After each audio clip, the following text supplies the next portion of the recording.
Good morning students. Today discuss on the topic money. Money जो topic है आपकी syllabus का एक छोटा सा चैप्टर है जिस पर हम आज डिस्कस करेंगे। तो पहले हम डिफाइन करेंगे कि व्हाट इज मनी, मनी क्या है। तो देखिए money is anything which is commonly accepted as medium of exchange, measures of value, store of value and standard of deferred payment। तो जो मनी है, मनी क्या है? किसी गुड्स को आप परचेज करते हैं तो गुड्स के बदले में आप क्या देते हैं? मनी देते हैं। सपोज करिए आप शूज परचेज करना चाहते हैं तो आप मार्केट में जाते हैं और मार्केट में जा करके शॉपकीपर से कहते हैं कि हमें शूज चाहिए, तो शूज लेते हैं, उसके बदले में उसको आप मनी देते हैं। तो वी कैन से कि money is a medium of exchange, किसी गुड्स को एक्सचेंज करने का एक मीडियम है। सेकंड है medium measures of value. Measures of value को जो भी गुड्स हमारे पास होती हैं या मार्केट में अवेलेबल होती हैं उसकी वैल्यू को मेजर्स करता है मनी, उसकी वैल्यू को मेजर्स करती है। जैसे कि चेयर है, सपोज करिए चेयर है तो चेयर की हम वैल्यू किस में मेजर करते हैं? मनी में। आप शूज लेते हैं, उस पर लिखा होता है MRP 1000, MRP 2000 रुपीज। तो ये क्या है कि ये उस गुड्स की वैल्यू को रिप्रेजेंट करता है। नेक्स्ट है स्टोर ऑफ वैल्यू। देखिए आप देखते हैं कि सपोज यदि किसी फार्मर के पास वीट है और वीट 10 कुंटल वीट है तो 10 कुंटल वीट की वैल्यू को हम मेजर करते हैं मनी में। तो किसी भी जो भी गुड्स हैं उस गुड्स की वैल्यू को हम फाइंड आउट कर लेते हैं, उसको हम स्टोर करते हैं इन टर्म ऑफ मनी। अब 10 कुंटल वीट की जो सपोज 2000 रुपीज पर कुंटल के हिसाब से वीट के रेट हैं तो हम उसको कन्वर्ट कर लेंगे, मनी में कन्वर्ट करते हैं और उस 10 कुंटल वीट की वैल्यू आती है 20,000 रुपीज। तो आप सेल करते हैं और सेल करके उसको मनी में कन्वर्ट कर लेते हैं और उस पैसे को आप इजीली अपने पास रख लेते हैं। तो इस तरीके से जो मनी का जो वर्क है किसी गुड्स की वैल्यू को स्टोर करना है। नेक्स्ट है स्टैंडर्ड ऑफ डिफर्ड पेमेंट। किसी गुड्स की आपको जरूरत होती है, उस गुड्स को आप ले लेते हैं लेकिन आपके पास पैसा नहीं है, तो मनी का काम यह है कि इन फ्यूचर आप उसका पेमेंट भी इजीली कर सकते हैं। लेकिन कुछ ऐसी चीज होती हैं जैसे कि गुड्स में पेमेंट करना होता है लेकिन वो गुड्स बहुत लंबे समय तक उसको हम सेफ नहीं रख सकते। मनी एक ऐसी चीज है जिसको लॉन्ग टर्म तक आप अपने पास सेव करके रख सकते हैं। इसलिए मनी जो वाटर सिस्टम इकोनॉमी हुआ करती थी उसकी प्रॉब्लम को सॉल्व करने का भी एक सबसे बड़ा मीडियम है। वाटर सिस्टम क्या होता है? Barter system economy, in that economy the goods are exchange for goods. जिस इकोनॉमी में गुड्स से गुड्स एक्सचेंज होती है वहाँ पर मनी का कोई रोल नहीं होता। लोगों के पास मनी नहीं होती, वो अपनी जो बेसिक नीड्स होती हैं वो एक दूसरे के माध्यम से गुड्स को एक्सचेंज करके अपना पूरा करते हैं। ऐसी इकोनॉमी बैकवर्ड इकोनॉमी होती है और वहाँ पर न कोई इनोवेटिव आइडियाज होते हैं, न कोई इनोवेशंस होते हैं। व्यक्ति केवल एग्रीकल्चर बेस्ड इकोनॉमी होती है, अपनी जो बेसिक जो नीड्स हैं वो एग्रीकल्चर प्रोडक्ट से ही अपना पूरा करता है। हम कह सकते हैं कि व्यक्ति की जो रिक्वायरमेंट क्या हो सकती है? रोटी, कपड़ा और अधिकतम मकान। इससे ज्यादा व्यक्ति और कुछ नहीं सोच सकता। तो देखिए जब यहाँ गुड्स से गुड्स एक्सचेंज होती हैं तो इसको हम CC इकोनॉमी कहते हैं, कमोडिटी टू कमोडिटी इकोनॉमी, जहाँ पर कमोडिटी से कमोडिटी एक्सचेंज की जाती है। लेकिन ऐसी इकोनॉमी की बहुत सारी प्रॉब्लम्स ही होती हैं। क्या इसके ड्रॉबैक हैं? क्यों ये इकोनॉमी आगे फॉरवर्ड नहीं हो पाई? क्योंकि आज के समय में आप देख रहे हैं कि इकोनॉमी कितना है, बहुत एडवांस इकोनॉमी हो चुकी है। और बहुत सारी चीज़ें आप देख रहे हैं, बहुत हर वर्क बहुत इनोवेटिव तरीके से किए जा रहे हैं। तो क्या ये सारी चीज़ें एक सीसी इकोनॉमी पॉसिबल है?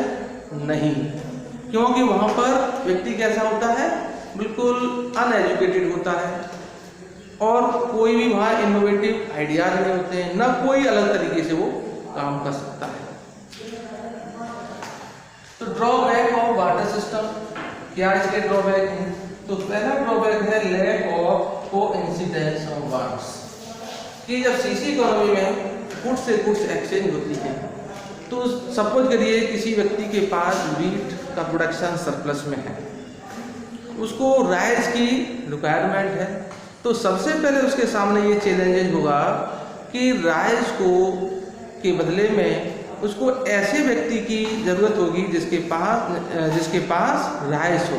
भाई वीट का प्रोडक्शन उसके पास ज़्यादा है और वीट के बदले में वो राइस चाहता है, तो राइस वाला व्यक्ति उसको सर्च करना पड़ेगा। लेकिन यदि उसके पास राइस है तो ये भी देखना वो क्या उस व्यक्ति को वीट की रिक्वायरमेंट है या नहीं। जब ये दोनों कंडीशन कंप्लीट हो जाती हैं तब जाकर के दोनों में एक्सचेंज होता है। तो ऐसा सर्च करना बहुत मुश्किल है, क्योंकि ज़रूरी नहीं है कि सामने वाला व्यक्ति जिस व्यक्ति की चीज़ की आपको ज़रूरत है और आप जिस चीज़ को दूसरे को देना चाहते हैं, तो क्या वो दूसरा वाला जो व्यक्ति है वो उस चीज़ को लेना चाहता है या नहीं। तो ये सारी कंडीशन जब तक फुलफिल नहीं होंगी तब तक गुड्स का गुड्स से एक्सचेंज होना पॉसिबल नहीं है। इसलिए ये सबसे बड़ा ड्रॉबैक होता है सीसी इकोनॉमी का। सेकेंड वन है lack of store of value, कि वैल्यू को स्टोर करना बहुत मुश्किल होता है। सब देखिए, आप देखते हैं कि आपने अपने खेत में प्रोडक्शन किया वीट का, और मान लीजिए कि उसमें 20 कुंटल प्रोडक्शन वीट का हो गया। अब उसको स्टोर कैसे करके रखें हम, उसके लिए एक प्रॉपर प्लेस की ज़रूरत होगी। फिर जब स्टोर कर भी लिया तो उसके लॉन्ग टर्म उसको कैसे हम प्रेजर्व रखें। यदि उसको लॉन्ग टर्म के लिए रखते हैं तो सर्टेनली उसकी जो वैल्यू है वो डिक्रीज हो जाएगी, उसके खराब होने की पॉसिबिलिटी ज़्यादा होती है। तो ये सबसे बड़ी प्रॉब्लम है सीसी इकोनॉमी में, कि गुड्स की वैल्यू को हम स्टोर नहीं कर पाते हैं, और इसी का ये रीज़न है कि हमारी जो इकोनॉमी है उसका बहुत ज़्यादा डेवलपमेंट नहीं हो पाता है। नेक्स्ट है lack of measures of value, हम वैल्यू का मेजरमेंट कैसे करें। भाई सीसी इकोनॉमी में तो आप एग्रीकल्चर बेस्ड इकोनॉमी होती है, आप देखते हैं वीट है, राइस है, किसी के पास हॉर्स है, किसी के पास बफेलो है, किसी के पास काव है, तो यही सारी चीज़ें होती हैं और इन्हीं पर ही व्यक्ति डिपेंड होता है, इन्हीं से ही सारी चीज़ें अपनी रिक्वायरमेंट को पूरा करता है। और रिक्वायरमेंट हमने बता ही दी कि उसकी बेसिक रिक्वायरमेंट होती हैं। ऐसा तो नहीं कि आज का जो हाईटेक इकोनॉमी है, हर चीज़ आप देखते हैं कि नए तरीके से आप काम कर रहे हैं, ये सब चीज़ें वो समय नहीं हुआ करती थी। तो हम ये देखते हैं कि कैसे हम मेजर्स करें। किसी के पास हॉर्स है, वो वीट चाहता है, अब वीट का एक्सचेंज हम हॉर्स से कैसे करें। ये बहुत मुश्किल होता था कि एक हॉर्स को देने के बाद हम कितना कुंटल में वीट चाहिए, तो ये काव का हम बफेलो से कैसे एक्सचेंज करें, उसकी हम कैसे डिटरमाइन करेंगे प्राइस, या उसकी वैल्यू को हम कैसे डिटरमाइन करें। तो ये बहुत सारे चैलेंजेस आते थे, इसलिए वहाँ पर बहुत सारे एडवांस वर्क नहीं हो पाते थे, और एडवांस वर्क न होने के कारण व्यक्ति डेवलपमेंट की कोई बात सोचता ही नहीं था। तो इस तरीके से व्यक्ति अपना जो बेसिक जो रिक्वायरमेंट थी बस इसी लेवल पर वो अपना पूरा करने की कोशिश करता था। नेक्स्ट है डिफिकल्टीज ऑफ फ्यूचर पेमेंट। सबसे बड़ी जो प्रॉब्लम ये थी कि हम किसी गुड्स का पेमेंट फ्यूचर में करना चाहें तो कैसे करें, क्योंकि हमारे पास केवल वही सब चीज़ें लिमिटेड हुआ करती थी। जो एग्रीकल्चर बेस्ड प्रोडक्ट थे उनको हम बहुत लॉन्ग समय टाइम तक नहीं रख पाते थे। और सपोज करिए किसी का पेमेंट हमें किसी ने सपोज करिए आपकी चेयर बना के दी, अब चेयर बनाने के बदले में आप उसको वीट देना चाहते हैं 3 महीने बाद, एग्रीमेंट हो गया, लेकिन 3 महीने तक उस वीट का को रखना, उसकी क्वालिटी को सेफ रखना बड़ा चैलेंज होता था। तो ये सारी समस्याएं बहुत आया करती थी लोगों के पास। रखने के लिए जगह नहीं है, उसके लिए प्रॉपर प्लेस, प्रॉपर जो उसकी जो फैसिलिटीज है ये नहीं हो पाती थी। तो बहुत सारी समस्या आती थी कि हम किसी गुड्स को आप अपनी रिक्वायरमेंट को पूरा करने के लिए किसी चीज़ से, किसी दूसरे व्यक्ति से कोई चीज़ लेते हैं और पेमेंट आप इन फ्यूचर करना चाहते हैं, तो ये पॉसिबल नहीं हो पाता है। तो इन सारे ड्रॉबैक के कारण ये इकोनॉमी बहुत लंबे समय तक नहीं चल पाई, और जिससे कि इकोनॉमी का डेवलपमेंट भी रुक जाता है। तो ये क्लियर हो गया आपको। नेक्स्ट है कि forms of the money. Money के क्या प्रकार होते हैं? पहला है fat money, second one fiduciary money, third one full body money, और फोर्थ वन है क्रेडिट मनी। इसको हम क्लियर कर देते हैं कि व्हाट इज फैट मनी। देखिए, fat money means that money which is issued by order of government. Government इसको इशू करती है और हर व्यक्ति इसको एक्सेप्ट करता है। Acceptability by all. कोई व्यक्ति इस मनी को लेने से डिनाई नहीं कर सकता, और यदि डिनाई करता है तो उसके अगेंस्ट लीगल एक्शन भी किया जा सकता है। तो ये गवर्नमेंट के ऑर्डर से चलती है और एक्सेप्टेबिलिटी बाई ऑल होती है। जैसे हम अपनी इकोनॉमी में आप देखते हैं कि इंडियन इकोनॉमी में हमारी जो करेंसी क्या है, रुपीज है, notes and coins, these are fiat money. Second है फिड्यूशियरी मनी। फिड्यूशियरी मनी भी मीडियम ऑफ एक्सचेंज के काम आती है, और जैसे लेकिन ये जो चीज़ है फिड्यूशियरी मनी में हम लेते हैं, जैसे चेक है, ये पेई और जो आपका लेने और देने वाले के ट्रस्ट पर डिपेंड करती है, क्योंकि ये गवर्नमेंट के ऑर्डर पर नहीं चलती और ना ही इसको गवर्नमेंट इसको इशू करती। ये बैंक लेवल जो बैंक है हमारे कमर्शियल बैंक इसको इशू करते हैं, और केवल ये ट्रस्ट पर डिपेंड होती है। पेयर और पेई दोनों इसमें ट्रस्ट करते हैं, तो ये इसको एक्सेप्ट किया जाता है। यदि कोई व्यक्ति इस पर एक मान लो पेई हो या पेयर हो, कोई इसको लेने से डिनाई करता है तो इसका एक्सचेंज नहीं कर सकते। जैसे चेक है, सपोज करिए कोई व्यक्ति आपको 10,000 का चेक देना चाहता है। यदि आप चेक नहीं लेना चाहते हैं तो व्यक्ति आपको कंपेल नहीं कर सकता कि आपको चेक लेना ही है, और नहीं यदि आप नहीं लेते हैं तो उसके अगेंस्ट कोई व्यक्ति एक्शन भी, लीगल एक्शन भी ले सकता है। तो इस तरह की जो मनी है, चेक का मैंने एग्जांपल दिया, that is the fiduciary money. Third one है full body money. Full body money में क्या होता है कि जैसे आप देखते हैं कि कॉइन्स का हम एग्जांपल देते हैं, इसमें जो मनी वैल्यू है और कमोडिटी वैल्यू दोनों इक्वल होती है। मनी वैल्यू में क्या होता है, जैसे आपने कॉइन्स लिया और कॉइन्स पर ऊपर लिखा होता है, जैसे 1 रुपीज़ का कॉइन्स है तो उस पर लिखा हो 1 रुपीज़, तो जो उसमें नोटेड है that is the money value. अब इसमें जो कमोडिटी वैल्यू, जो इसमें जिस चीज़ का ये बना हुआ है, मान लो सिल्वर का बना हुआ है, तो उस सिल्वर की मार्केट वैल्यू क्या है। या तो उस कॉइन्स को हम मेल्ट करके उसकी जो मेटल को हम मार्केट में सेल करें, तो यदि वो सेल करने के बाद उसकी जो प्राइस है, उसकी जो वैल्यू है 1 रुपीज़ के बराबर हो, उसकी कीमत आपको यदि 1 रुपीज़ मिलती है, तो हम कहेंगे कि जो मनी वैल्यू है वो कमोडिटी वैल्यू के इक्वल है। मनी वैल्यू को हम फेस वैल्यू भी कहते हैं, क्योंकि उस पर उसके फेस पर लिखी होती है फेस वैल्यू, और कमोडिटी वैल्यू को हम इंटरनल वैल्यू भी कहते हैं। तो जब फेस वैल्यू इंटरनल वैल्यू के इक्वल हो जाती है तो that is the full body money. Next one है क्रेडिट मनी, जो आप देखते हैं इन द प्रेजेंट टाइम में चल रही है। जितने भी आपके कॉइन्स हैं और आपके जो नोट्स हैं, क्योंकि व्यक्ति ने इन चीज़ों का दुरुपयोग करना शुरू कर दिया, मिसयूज किया, तो गवर्नमेंट ने इसको चेंज किया। उसने क्या किया, जस्ट उसके अपोजिट किया कि जो मनी वैल्यू है वो तो इंक्रीज कर दी, लेकिन उसकी जो इंटरनल वैल्यू है, जिसको हम कम्युनिटी वैल्यू होती हैं, वो उसको बहुत कम कर दिया, जीरो के बराबर कर दिया।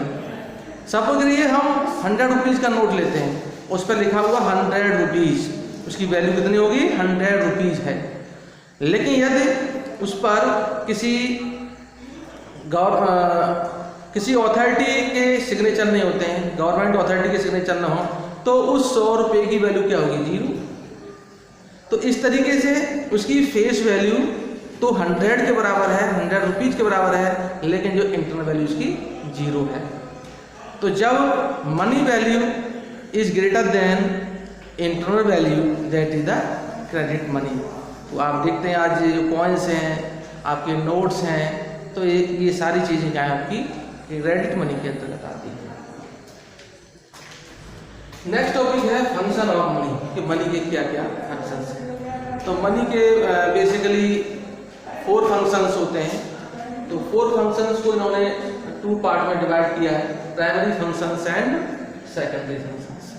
प्राइमरी फंक्शंस में 2 फंक्शन है, medium of exchange, measures of value. Secondary function में standard of deferred payment and store of value. वैसे कहा भी जाता है, इसको लर्न करने का एक सिंपल फॉर्मूला है, जिसे हम कह सकते हैं कि मुद्रा के हैं 4 का, medium, measure, standard and store. इसको इस तरीके से आप याद कर सकते हैं। तो कौन कौन से फंक्शन है? पहला जो इसका फंक्शन है मीडियम ऑफ एक्सचेंज, किसी भी गुड्स को एक्सचेंज करने का एक मीडियम होता है। आप कोई गुड्स परचेज करना चाहते हैं, आप उस गुड्स को लेते हैं, उसके बदले में आप मनी दे देते हैं, आपका एक्सचेंज इजीली हो जाता है। आपकी जो बेसिक रिक्वायरमेंट है, जो आप चाहते हैं जिसको पूरा करना, वो आपकी पूरी हो जाती है। नेक्स्ट है मेजर्स ऑफ वैल्यू। किसी गुड्स की वैल्यू को मेजर्स करने का सबसे इजी मीडियम आपकी मनी है। आपने कोई बुक्स तैयार की और बुक्स की आपने प्राइस लिख दी कि इसकी बुक्स 200 रुपीज़ की है, तो बड़े इजीली आपने देख लिया कि भाई वैल्यू मेजर कर लिया आपने। तो मनी ने किसी वैल्यू को मेजर करने का जो कार्य बहुत इजी कर दिया। तो इसी तरीके से जो मनी का जो नेक्स्ट वर्क है मीडियम ऑफ वैल्यू, किसी गुड्स की वैल्यू को मेजर करना। सेकेंडरी फंक्शन में है स्टैंडर्ड ऑफ डिफर्ड पेमेंट। ये डिफर्ड पेमेंट क्या होते हैं? वो पेमेंट जो इन फ्यूचर करने हैं। आज का जो मार्केट आप देख रहे हैं, व्यक्ति अपनी रिक्वायरमेंट को तो प्रेजेंट टाइम में पूरा कर लेता है, लेकिन पेमेंट बहुत सारे ऐसे पेमेंट होते हैं जो हमको फ्यूचर में करने होते हैं। सपोज करिए आपके पास पैसा नहीं है और आप किसी दुकान पर जाते हैं, शॉप पे जाते हैं, और आपको ज़रूरत है कि बच्चे की बुक्स आपको परचेज करने हैं, सेशन स्टार्ट हो गया। तो आप जाते हैं, बुक्स ले आते हैं, उससे बोलते हैं कि आपका जो पेमेंट है सैलरी आने में करेंगे, और शॉपकीपर जो आपकी बात को मान लेता है। तो बहुत से काम आज मनी ने इतना आसान कर दिया है कि सामने वाला व्यक्ति आपकी बात को मान लेता है इजीली। क्यों मान लेता है? क्योंकि मनी की जो वैल्यू है वो इतनी जल्दी से डिक्रीज नहीं होती। जो वैल्यू 10 रुपीज़ की आज है, तो वही वैल्यू 1 महीने बाद, 2 महीने बाद, 3 महीने बाद वही वैल्यू रहेगी। लेकिन ऐसा अदर गुड्स में ऐसा नहीं होता है। जैसे आप सीसी इकोनॉमी में देखा, क्योंकि एग्रीकल्चर बेस्ड इकोनॉमी होती है मोस्टली, और उन प्रोडक्ट को सेफ रखना बहुत मुश्किल होता है, और बहुत लंबे समय तक या कुछ समय 1 महीने 2 महीने आप रखते हैं, तो उसकी वैल्यू डिक्रीज हो जाती है और सामने वाला उसको लेने से मना भी कर सकता है। लेकिन ऐसा मनी में नहीं है, क्योंकि आप आसानी से अपना पेमेंट इन फ्यूचर कर सकते हैं और सामने वाले भी उसको इजीली उसको एक्सेप्ट कर लेगा, क्योंकि इसकी जो वैल्यू है मनी की, वो कंपैरिजन टू अदर गुड्स के इसकी स्टेबिलिटी ज़्यादा होती है। नेक्स्ट है store of value. Store value store करने का मतलब यहाँ पर है सेविंग से भी हो सकता है, दूसरा है ट्रांसफर से भी हम ले सकते हैं। जैसे सेविंग से कैसे कि आप अपने मनी को बहुत लंबे समय तक अपने पास रख सकते हैं बिल्कुल सेफली। बैंक में आप अपना अकाउंट ओपन कराते हैं, उसमें आप सेफली रख सकते हैं बहुत लॉन्ग टाइम तक। लेकिन क्या सीसी इकोनॉमी में जो गुड्स प्रोड्यूस की जा रही हैं, क्या उनको हम बहुत लंबे समय तक रख सकते हैं? पॉसिबल नहीं है। लेकिन यदि उसी प्रोडक्ट को हम कन्वर्ट कर लें मनी में, तो हम उसके होने वाले जो लॉसेज हैं, उसकी जो वैल्यू जो डिक्रीज हो रही है, उस वैल्यू के डिक्रीज होने से हम बच जाते हैं। तो इसके लिए तो वैल्यू को स्टोर हम मनी में इजीली कर लेते हैं। दूसरा यह है कि सपोज करिए आप जहाँ भी रहते हैं, आपके पास प्रॉपर्टी है, आपके पास बहुत सारी चीज़ें सामान होता है और आपका कहीं ट्रांसफ़र हो जाता है, तो क्या सीसी इकोनॉमी में हम देखें तो क्या वो सारी चीज़ें दूसरी जगह ले जाना पॉसिबल है? आप कोई फार्मर है या कोई व्यक्ति अपने गांव में रहता है, उसके पास 10 कुंटल व्हीट है, 10 कुंटल राइस है, तो कैसे वो वहाँ ले जाएगा? या वो बड़े शहर में जाना चाहता है, दिल्ली है, कलकत्ता है, बॉम्बे है, तो ये सारी चीज़ें ले जाना पॉसिबल नहीं है। वही यही कार्य मनी ने बहुत ईजी कर दिया। क्या किया कि इस प्रोडक्ट को यहीं सेल किया और जाके उसको मनी में कन्वर्ट कर लिया और वहाँ जाकर के उसने फिर परचेज कर लिया। तो ट्रांसफ़र में और सेविंग्स में वैल्यू को स्टोर करना या ये दोनों कार्य बहुत इसने ईजी कर दिए हैं, और इससे जो होने वाले लॉसेज हैं, व्यक्ति इन लॉसेज से बच जाता है। सप्लाई ऑफ मनी नेक्स्ट इसका टॉपिक है, इसी में ही सप्लाई ऑफ मनी। तो मनी की जो सप्लाई है कैसे हम मेजर करेंगे? Total volume of money held by public in economy eight a particular point of time. जब कोई पर्टिकुलर पॉइंट ऑफ टाइम पर हम किसी इकोनॉमी के अंदर जितनी भी करेंसी सर्कुलेट हो रही है या जितनी भी क्वांटिटी ऑफ मनी की जो क्वांटिटी है, that is the supply of money. तो इकोनॉमी के अंदर हम पॉइंट ऑफ टाइम पर मेजर करते हैं, तो मनी सप्लाई के स्टॉक कंसेप्ट, क्योंकि ये पॉइंट ऑफ टाइम किसी भी एक आप डेट ले सकते हैं। सपोज करिए कि 1 जनवरी 2019 में इंडियन इकोनॉमी के अंदर 10,000 करोड़ रुपीज सर्कुलेट हो रहा है, तो that is the 10,000 crore rupees money of supply. Measures of supply of money, कि मनी ऑफ सप्लाई के क्या मेजर्स हैं? तो आप यहाँ देखेंगे 4 मेजर्स हैं, M1, M2, M3 और M4, लेकिन जो आपके सिलेबस में वो M1 है। हम तीनों कंटेंट्स को, तीनों मेजर्स को आप बता देने के लिए रख देते हैं। जो M1 है, M1 में 3 कंटेंट्स आते हैं, 3 कंपोनेंट आते हैं, C, DD and OD। C क्या है? करेंसी विद पब्लिक के पास जो करेंसी है, करेंसी हेल्ड बाय पब्लिक के पास जो नोट्स एंड कॉइन्स हैं, that is the currency. DD demand deposit with commercial bank, जो भी हमारे कॉमर्शियल बैंक हैं वो आप देखते हैं, SBI state bank of India, PNB Punjab national bank और UBI, बहुत सारी ऐसी जो बैंक हैं आप देखते हैं। आप मार्केट में जाते होंगे, आप घर से बाहर निकलते होंगे, देखते होंगे कि बहुत सारी तरह की बैंकें आपको मिलती हैं। तो ये सारी जो बैंक क्या हैं? कॉमर्शियल बैंक हैं। तो इन बैंकों में जो पब्लिक का पैसा डिपॉजिट है, इसमें डिमांड डिपॉजिट हर व्यक्ति का मोस्टली हम देखते हैं कि हर व्यक्ति का ही अब तो अकाउंट है बैंकों में, और वो सेविंग अकाउंट होता है और उस अकाउंट में व्यक्ति अपना पैसा डिपॉजिट करता है। तो जो पैसा व्यक्ति बैंक में डिपॉजिट कर रहा है वो 2 तरीके से करता है, एक सेविंग अकाउंट होता है, दूसरा करंट अकाउंट। इन दोनों अकाउंट में जितना पैसा पब्लिक का डिपॉजिट है बैंक के पास, वो M1 में हम इंक्लूड करते हैं। थर्ड कंपोनेंट है OD, other deposit with reserve bank of India. वो कौन कौन सी डिपॉजिट्स हैं वो हम बताएंगे। जैसे कि कुछ RBI के पास, हमारा जो सेंट्रल बैंक कौन सा है? Central bank of India, reserve bank RBI के पास कुछ ऐसी भी करेंसी है जो फॉरेन से आती है, जैसे इंटरनेशनल मॉनेटरी फंड IMF जिसको बोलते हैं, वर्ल्ड बैंक से भी बहुत सारी फाइनेंशियल एड आती हैं जिसे हम IBRD बोलते हैं, या फॉरेन कंट्रीज होते हैं या फॉरेन सेंट्रल बैंक होती हैं। उन बैंकों का जब पैसा हमारी RBI के पास डिपॉजिट होता है तो वो भी हमारी मनी सप्लाई को इंक्रीज कर देती है, तो उसका रोल हमारे यहाँ बढ़ जाता है। हमारी मनी सप्लाई में उसको उसको हम इंक्लूड करते हैं।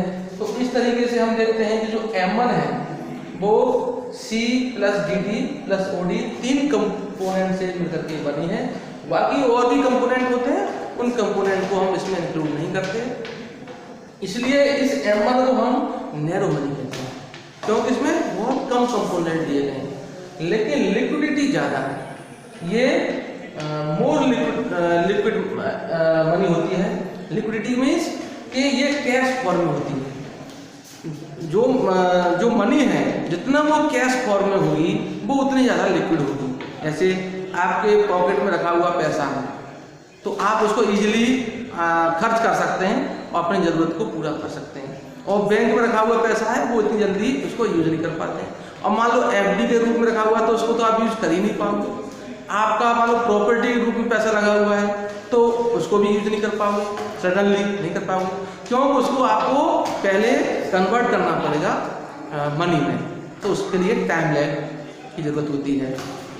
लेकिन जो मनी आपकी पॉकेट में है, आपके घर पर रखी हुई है, और आज तो खैर जो बैंक में सेविंग अकाउंट में पैसा रखा हुआ है वो भी बहुत ज़्यादा लिक्विड हो गया है। आप मोबाइल के माध्यम से, आप ATM के माध्यम से उसको इजीली यूज कर लेते हैं, तो उसकी लिक्विडिटी बढ़ गई है। आप मॉडर्न टाइम में आप देख रहे हैं कि ऐसी फैसिलिटीज़ हो गई हैं, बैंकिंग फैसिलिटीज इतनी इनोवेटिव हो गई, इतनी एडवांस हो गई हैं कि बैंक में जो रखा हुआ पैसा है वो बहुत ज़्यादा उसकी लिक्विडिटी बढ़ गई है। व्यक्ति चाहे दिन में, रात में, जब चाहे तब उसको यूज कर सकता है।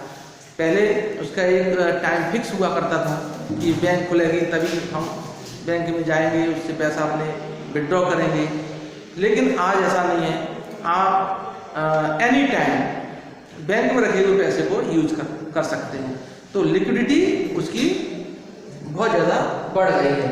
तो जो पैसा जितना कैश फॉर्म में होगा वो उतना ज़्यादा लिक्विड होगा। इट मीन्स हम कह सकते हैं कि M1 is a narrow money but more liquid. M2 में M1 plus post office saving deposits आती है। तो M1 में ये 3 कंपोनेंट तो आई है, इसके साथ साथ कुछ व्यक्ति ऐसा है अपने पैसे को पोस्ट ऑफिस में भी रखते हैं, तो पोस्ट ऑफिस में अपना सेविंग अकाउंट खुलवाते हैं। और सेविंग अकाउंट, लेकिन पोस्ट ऑफिस में और बैंक में थोड़ा सा एक डिफरेंस ये है कि बैंक में क्या है कि व्यक्ति जो अकाउंट खुलवाता है, deposit and granting the loan, वो दोनों वर्क करती है बैंक। लेकिन जो आपका पोस्ट ऑफिस है वो केवल एक ही फंक्शन करता है, वो केवल आपकी डिपॉजिट को तो एक्सेप्ट कर लेगा, लेकिन लोन फैसिलिटीज आपको नहीं देता है। तो पोस्ट ऑफिस में जो पैसा पब्लिक का रखा हुआ है उसको जब हम M1 में ऐड कर देंगे तो वो हमारा M1 M2 में कन्वर्ट हो जाता है। तो हम कह सकते हैं विकल्प से कि M1 is more broad than M2 is more broad M1 but less liquid. इसकी लिक्विडिटी अब कम हो गई, क्यों? पोस्ट ऑफिस में आज वो फैसिलिटीज नहीं है जो आज बैंक दे रही है। आपको तो वही उसी तरीके से आपको पोस्ट ऑफिस में जाना पड़ेगा अपने पैसा डिपॉजिट करने के लिए और उसको निकालने के लिए, तो उसमें थोड़ा सा टाइम की प्रॉब्लम है। थर्ड वन है M1 plus net time deposit with commercial bank. इसमें एक कंपोनेंट और बढ़ गया। M1 में 3 कंपोनेंट आई है plus net time deposit. Net time deposit क्या होता है? जैसे बैंक में हम फिक्स डिपॉजिट करते हैं, FD करते हैं, उसमें एक ड्यूरेशन होती है 1 ईयर, 2 ईयर, 4 ईयर, उसमें एक टाइम होता है, उस टाइम से पहले उस पैसे को विड्रॉ नहीं कर सकते। इसलिए ये पैसा जो FD के फॉर्म में होता है वो बहुत ही कम लिक्विड होता है। तो जब कम लिक्विड होगा तो क्या होगा, इसकी लिक्विडिटी इस मनी की और कम हो जाएगी, लेकिन इसका जो कंसेप्ट है वो और अधिक ब्रॉड हो जाएगा, क्योंकि इसमें कंपोनेंट पहले से ज़्यादा बढ़ गए हैं। तो net time deposit, net word इस चीज़ को इंडिकेट कर रहा है कि बैंक में जो फिक्स डिपॉजिट है पब्लिक के, इसके अदर कोई और चीज़ हैं तो उनको हम इंक्लूड नहीं करते। जैसे कुछ बैंक ऐसी हैं जिनका अदर ब्रांच में अपना अकाउंट होता है, वहाँ उनके अपने अकाउंट होते हैं, उनका पैसा वहाँ भी डिपॉजिट होता है, अपने क्लेम होते हैं, उस पैसे को इसमें इंक्लूड नहीं करते हैं। तो केवल हम इसमें जो पब्लिक का पैसा FD के रूप में है उसी को ही इंक्लूड करेंगे, इसलिए इसमें नेट वर्ड जोड़ दिया। That's clear? लास्ट वन है M4 इक्वल टू M3, यहाँ M1 ही लिया है, M3 मीन्स कि M1 भी आ गया इसमें और फिक्स्ड डिपॉजिट भी आ गया plus total deposit with post office, कि पोस्ट ऑफिस में सेविंग डिपॉजिट्स भी आ गई और चाहे वो एफडी के फॉर्म में हो या अदर और भी डिपॉजिट्स हों तो उस मनी को भी इसमें हमने ऐड कर लिया है। इसलिए इसका जो कंसेप्ट है वो अदर जो कंसेप्ट है उनसे और ज़्यादा ब्रॉड हो जाता है, लेकिन लिक्विडिटी उतनी और कम होती चली जाती है। हम कह सकते हैं कि M4 is broad money, more broad money, but more less liquid, हम कहते हैं लेस लिक्विड है, लिक्विडिटी इसकी बहुत कम हो जाती है। इस तरीके से इसे हम एक सीक्वेंस में लगाएंगे, M1 इज नैरो मनी, इससे ज़्यादा ब्रॉड ये हो जाती है, तो ये ब्रॉड सबसे हम किसको कहेंगे, M4 is more broad but less liquid. तो मैं आशा करता हूँ कि ये टॉपिक आपको अच्छे से क्लियर हो गया होगा। तो अब हम नेक्स्ट टॉपिक के लिए नेक्स्ट वीडियो आपसे मिलेंगे। Thank you very much.